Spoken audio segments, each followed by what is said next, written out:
She said it without looking at me, just stared at the floor, her little fists clenched in the hem of her dress. I don't want to go back. I want to stay here. Her voice barely registered, flat, tired, the kind of tired a 6-year-old shouldn't know. I crouched beside her, brushed the hair from her face. Why, sweetheart? The room went still. Her lower lip trembled, but her eyes didn't cry. They knew. Because Mommy locks me in the closet when she drinks. The words fell like broken glass. Not screamed, not sobbed, just said. My breath caught halfway up my throat. I didn't speak, couldn't, because something inside me, something slow and long buried, cracked open. I called her mother. Tone calm, robotic. It's getting late. Should I bring her back? Static silence on the other end. Then the usual irritation disguised as maternal concern. You can keep her overnight if you want. She's always happier there anyway. Happier there. There. Not with me, just not with her. She'd always worn the same perfume my sister did when we were kids, a cloying citrus with rot underneath. I hated it then, I despised it now. I hung up. My niece sat on the couch, clutching the stuffed rabbit I'd given her last Christmas. Her eyes followed me, quietly. She didn't trust adults anymore, and now I knew why. I didn't react, not yet. Not when she flinched at the sound of my keys. Not when she hid the half-eaten snack behind the cushion like she'd get punished for wasting food. Not even when I saw the faint bruises on the back of her arm as she reached for the TV remote. The internet made it easy. Records, forums, guides. I played my role, the concerned aunt, a temporary guardian just looking for answers. I found the school counselor's number. I visited the pharmacy, twice. I watched her mother's social media, filtered selfies, wine glasses clinking, captions dripping with fake joy.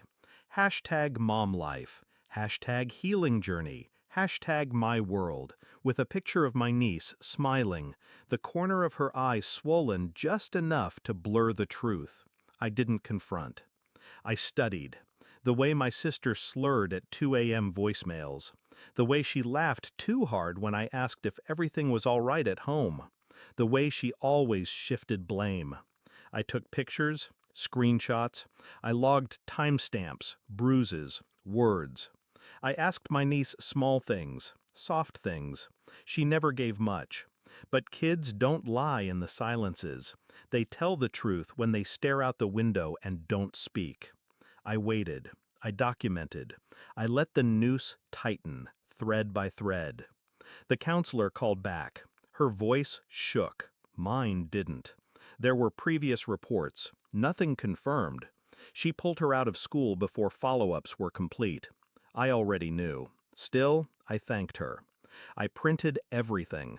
Every bruise, every social post, every record, the counselor's email, the school's report, the photo of the closet door from my niece's sketchbook, drawn in thick black crayon, and I put them in a manila folder. That night, I invited her mother over. Wine, fake warmth, a lie for a lie. She smiled like nothing was wrong, laughed about exes, blamed her job, claimed exhaustion. I handed her the folder, without a word. She opened it. The silence was satisfying. She flipped pages, slower, then stopped. She looked at me. For the first time, she saw me, and she knew. I made copies, I said, calm, measured. She didn't speak. I sent them to Child Services and the police. Still no words, just the color draining from her skin. Terror looks ugly when it's deserved. I told them everything. Names, dates. I even told them about the night you drove drunk with her in the back seat. Her lips parted, but nothing came out. Not denial, not rage. She knew it was over. I also filed for custody. Pause, a long one. She wants to stay here. And this time, someone's finally going to listen to her. I stood. She didn't. She couldn't. She left the house in silence. No screams, no slaps, just footsteps, shaking. I closed the door behind her. My niece was asleep upstairs. For once, her face was soft, peaceful. I sat on the edge of the couch, watching the hallway, like something might crawl back through it. But it didn't. It never would. Sometimes justice doesn't roar. Sometimes it whispers. And sometimes it wears your face.